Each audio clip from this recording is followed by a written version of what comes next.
Eu agradeço mais uma vez o convite que me foi feito pelo Grupo Educacional e Assistencial Espírita Fraternidade para estar hoje aqui contribuindo para a disseminação da doutrina espírita.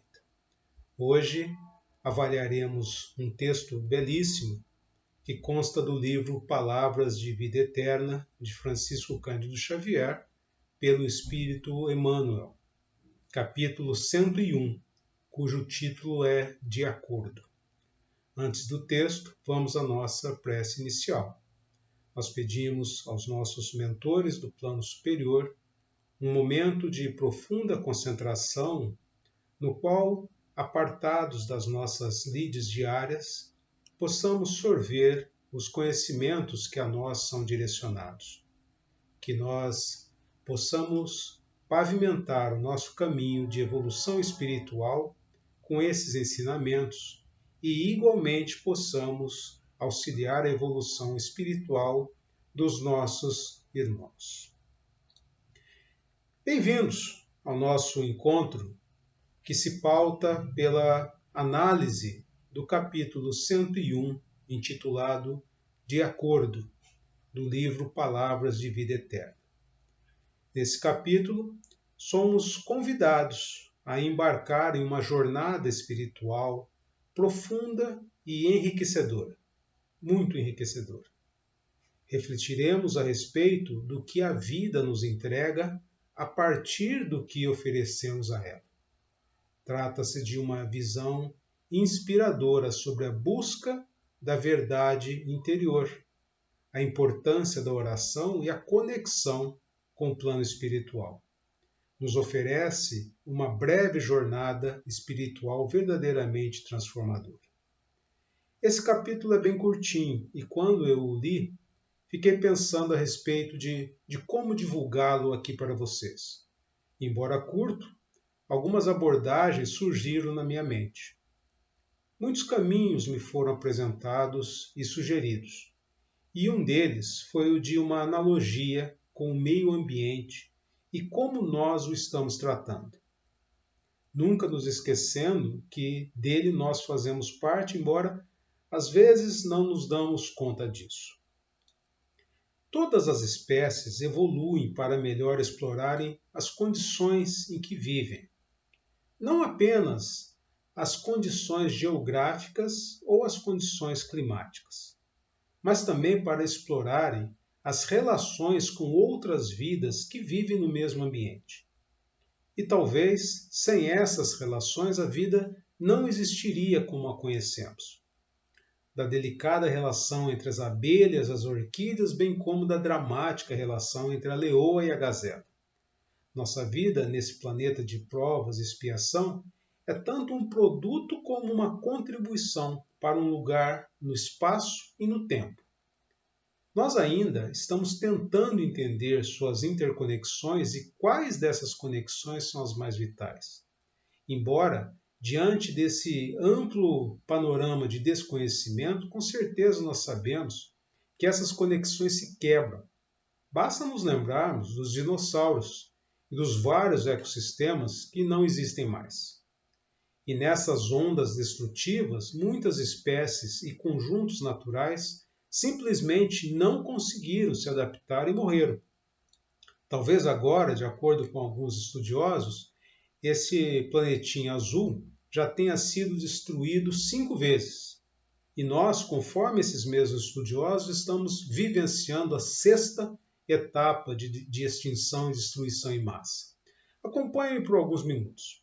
A massa de nós humanos, somada à massa de todos os animais que domesticamos, ou seja, aqueles que habitam os nossos lares, como gatos, cachorros, galinhas, etc., essa massa toda representa 96% da massa de todos os mamíferos do nosso planeta hoje.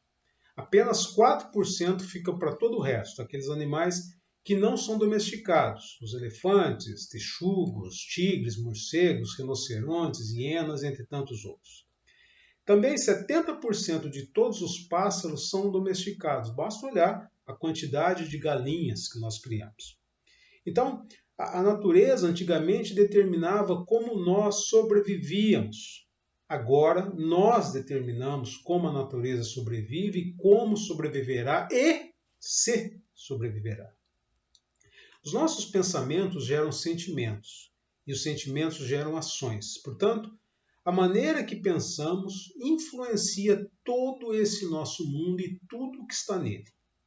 É por isso que a mensagem de Emmanuel é extremamente relevante e apropriada na medida em que nos faz refletir a respeito do que recebemos em troca a partir do que oferecemos. A mensagem diz o seguinte: o qual recompensará a cada um segundo as suas obras, de acordo com Paulo. A vida, exprimindo os desígnios do Criador, assumirá para contigo atitudes adequadas às atitudes que assumes para com ela. Honra aos títulos que procuras honrar. Tratamento correto à conduta correta. Dignidade ao que dignificas. Experiência na pauta de tua escolha. Instrução no nível em que te colocas. Confiança no grau de tua fé. Distinção naquilo em que te distingues. Respeito em tudo o que te faça respeitável. Versão disso ou aquilo conforme os teus desejos. Clareza ao que a limpes. Isso significa, igualmente, que seja qual for a posição em que te situes, tens a resposta da vida na vida que procuras. É assim que dor ou alegria, paz ou inquietação, merecimento ou desvalia, sombra ou luz, em nosso caminho será sempre salário moral, de acordo com as nossas próprias obras. Um verdadeiro convite a nos religarmos a Deus. Um convite à reflexão a respeito do nosso distanciamento da observação dos mecanismos da natureza. Um convite a refletirmos sobre os nossos pensamentos e nossos esforços para torná-los os mais positivos, dentro das nossas possibilidades e limitações. Um convite para domarmos os nossos sentimentos e tornarmos as nossas ações proveitosas ao nosso crescimento e em favor dessa enorme teia de seres humanos encarnados e desencarnados que conosco convivem, tendo sempre em mente que a qualidade daquilo que recebemos é função da qualidade daquilo que doamos. Valendo-se, mais uma vez, de um exemplo da natureza, é impossível colhermos cenouras plantando cana-de-açúcar. Nunca colheremos alface plantando abacaxis. Se plantarmos cana-de-açúcar, colheremos cana-de-açúcar. Ao plantarmos abacaxis, colheremos abacaxis. Mas há uma outra dimensão dessa equação. Reside na qualidade da cana-de-açúcar e do abacaxi colhido, conforme a qualidade da semente, qualidade da terra, seus nutrientes, da água e do manejo. Não é uma equação simples. Pensemos juntos.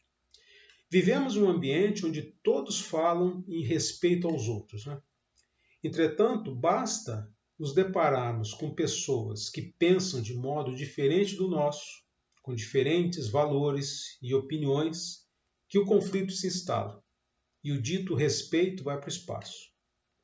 Quando deveríamos, talvez, eliminar o caráter reducionista das relações. Ora, se você gosta do amarelo, logo você é indigno. Se segue determinada corrente religiosa, logo você é atrasado. E assim por diante. No entanto, essa pessoa possui múltiplos atributos, é multifacetada, cobre inúmeras dimensões, possui diversos saberes e não deve ser reduzida a tão somente uma característica ou a um atributo. Gosta do amarelo, mas também pinta utilizando marrom. É pai, é mãe, tem caráter, é persistente, é amável, está presente na sua comunidade, auxiliando o seu progresso, está presente na sua família. O texto sugere, talvez, que foquemos nossos relacionamentos naquilo que nos seja comum, naquilo que concordamos. As diferenças e divergências sempre existirão. vamos deixá-las de lado e inaugurar novas fases a partir das linhas que nos tangenciam e não daquelas que não nos tocam. Porque, conforme o texto destaca, a vida exprimindo os desígnios do Criador assumirá para contigo atitudes adequadas às atitudes que assumes para com ela. Respeito em tudo o que te faças respeitável. O que me faz lembrar de uma passagem de um autor desconhecido intitulada O Menino e o Carvão. O menino chega em casa pisando forte, esbravejando e diz ao pai: "Estou com muita raiva do Lucas, papai. Ele me envergonhou na escola e agora eu desejo tudo de ruim para ele." O pai então o leva até o quintal e o apresenta um saco de carvão e diz: "Filho, eu quero que jogue os pedaços de carvão naquele lençol branco, limpinho, que está ali pendurado no varal." Como se o lençol fosse o Lucas. O filho, sem entender, mas empolgado com a brincadeira, faz o que o pai pediu. Ao final, depois de acertar alguns pedaços no lençol e de errar alguns outros tantos, o garoto diz estar feliz por ter sujado uma parte do lençol, como se fosse o Lucas. O pai então o leva diante do espelho e, para surpresa do menino, a sua aparência era tão preta que mal conseguia enxergar os próprios olhos. O pai então conclui: "Veja, meu filho, o mal que desejamos aos outros é como esse carvão. Ele pode até sujar um pouco do lençol, mas na verdade o maior prejudicado foi quem o jogou." Vamos desempenhar o nosso trabalho a favor de alguém pensando positivamente. Nós não enxergamos o pensamento, mas se pudéssemos enxergar os nossos fluxos de pensamentos, veríamos torrentes energéticas vagando por todo lado. Façamos com que os nossos pensamentos sejam e estejam alinhados e constituídos por cargas positivas e que essas cargas atinjam também positivamente aqueles que nos rodeiam. Eu sei, dá trabalho. Tudo tem seu merecimento e seu preço. Não há progresso sem esforço e atenção. Sendo assim, o autor destaca a importância de nos voltarmos para dentro de nós mesmos em busca da verdade, através da introspecção e do autoquestionamento. Somos encorajados a explorar a nossa própria natureza espiritual. Essa busca pela verdade interior nos ajuda a compreender o nosso propósito de vida e a estabelecer uma conexão mais profunda com os planos material e espiritual. Não desconsideremos a importância da oração em nossa jornada espiritual. Por intermédio da oração, encontramos um refúgio de paz e conforto. E somos capazes de expressar nossas preocupações, a gratidão e busca por orientação espiritual. E por fim, o texto me motivou a transcender minha compreensão limitada do tempo e a buscar uma perspectiva mais ampla sobre a minha existência. Espero que tenha motivado você também. Fiquemos em paz.